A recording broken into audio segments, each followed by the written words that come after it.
राम रामेति रामेति रमे रामे मनोरमे सहस्रनाम ततुल्यम राम नाम वरानने। जय श्री कृष्ण। आप सभी का मेरे YouTube चैनल में स्वागत है। जैसा कि हम जानते हैं अभी कार्तिक मास चल रहा है। कार्तिक के महीने में चंद्रमा अपनी किरणें जमीन पर सीधी डालता है। अतः वैज्ञानिकों का कहना है कि जो मनुष्य इस महीने के चंद्रमा द्वारा अमृत के समान प्रसारित की हुई किरणों से निर्मल और अमृत के समान बनाए जल में प्रातःकाल जाकर गोता लगाता है अर्थात स्नान करता है, वह अनेक प्रकार के रोगों से रहित होकर सुंदर और बलिष्ठ हो जाता है। क्योंकि चंद्रमा की किरणें रात भर जिस कंदमूल, फल, भोज्य पदार्थ और जल पर पड़ती हैं, वह अमृत के समान रोगहर्ता और पौष्टिक बन जाता है। तभी तो हमारे शास्त्र में शरद पूर्णिमा को नाच गाना बजाना, खेलना कूदना और प्रातःकाल स्नान करना तथा चांदनी में बने हुए तथा रखे हुए पदार्थों का सेवन करना लिखा है। बल बुद्धि की प्राप्ति के लिए कार्तिक मास में सुबह स्नान करना चाहिए। बस इतना ही नहीं, कार्तिक में दीपक जलाना, घर को साफ रखना, साफ वस्त्र पहनना स्वास्थ्य के लिए बड़ा ही हितकारी होता है। क्योंकि कार्तिक मास में ठंड पड़नी शुरू हो जाती है, इसलिए लोग बाहर न सोकर अंदर सोना पसंद करते हैं। ऐसी अवस्था में यदि घर साफ न होगा और दीपक न जलाया जाएगा तथा ओढ़ने बिछाने और पहनने के कपड़े साफ नहीं होंगे अथवा बलदायक भोजन नहीं खाया जाएगा तो आदमी अवश्य बीमार हो सकता है और लक्ष्मी उसके घर से विदा हो जाएगी। इसलिए हर मनुष्य को सुखी और निरोग रहने के लिए कार्तिक महात्म्य और एकादशी कथा सुनाते हुए उपर्युक्त नियमों का पालन करना चाहिए। कार्तिक के महीने में बादल भी पानी का रूप हो जाते हैं, निर्मल वायु भी बहकर जल को निर्मल कर दिया कर देती है और चंद्रमा की किरणें भी पूर्ण रूप से अमृत वर्षा कर जल को अमृतमय बना दिया करती हैं। इसलिए कार्तिक में जलाशयों में स्नान करना उत्तम माना गया है। इसीलिए कार्तिक स्नान सर्वोत्तम है। आज मैं आप सभी को कार्तिक महात्म्य के पहले अध्याय को सुनाने वाली हूँ। इसे आप सुनिए। कथा इस प्रकार है। पहला अध्याय, कार्तिक महात्म्य। नैमिषारण्य तीर्थ में श्री सूत जी महाराज 88,000 शौनकादिक ऋषियों से बोले, अब मैं आपको कार्तिक मास की कथा विस्तार से सुनाता हूँ, जिसे सुनकर मनुष्य सब प्रकार के पापों से छूटकर अंत समय में वैकुंठ को प्राप्त होता है।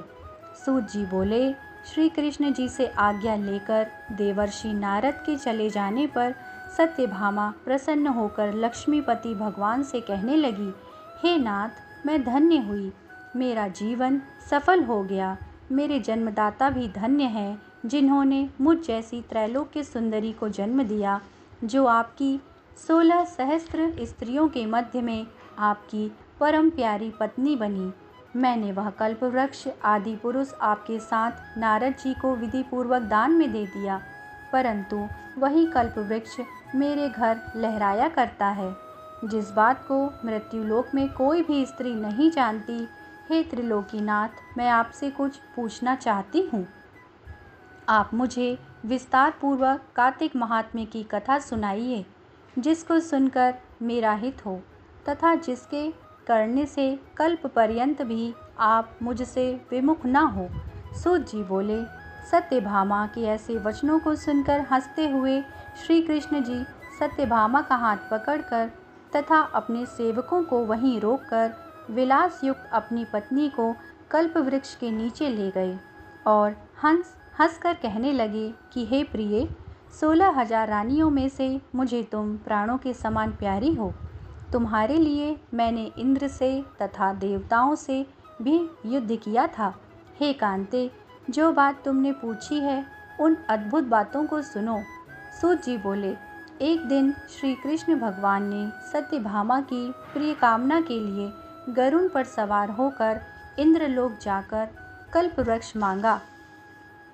तब इंद्र के मना कर देने पर गरुण का इंद्र से घोर युद्ध हुआ और गौलोक में गरुण जी ने गौओं से युद्ध किया। गरुण की चोंच की चोट से उनके कान और पूंछ कटकर गिर पड़े।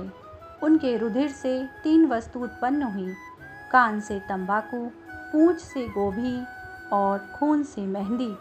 इन तीनों के प्रयोग करने से मोक्ष प्राप्ति नहीं होती। तब गौओं ने भी क्रोध में भरकर गरुण को मारा, जिससे उनके 3 पंख टूटकर गिर पड़े। इनके पहले पंख से नीलकंठ, दूसरे से मोर, तीसरे से चकवा चकवी उत्पन्न हुए। हे प्रिय, इनके दर्शन मात्र से ही शुभ फल की प्राप्ति होती है। यह सुनकर सत्यभामा बोली, हे प्रभु, मैंने पिछले जन्म में कौन कौन से दान, व्रत व जप नहीं किए हैं। मेरा कैसा स्वभाव था तथा मैं किसकी पुत्री थी और मुझे मृत्युलोक में जन्म लेना पड़ा। मैंने ऐसे कौन से शुभ कर्म किए जिससे आपकी अर्धांगिनी हुई। कृष्ण जी बोले, हे प्रिय, जो तुमने पूर्व जन्म में शुभ कर्म किए हैं विस्तार पूर्वक कहता हूँ। पूर्व समय में सतयुग के अंत में मायापुरी में अत्रि गोत्र में देव शर्मा नाम का एक ब्राह्मण वेद वेदांत का जानने वाला रहता था।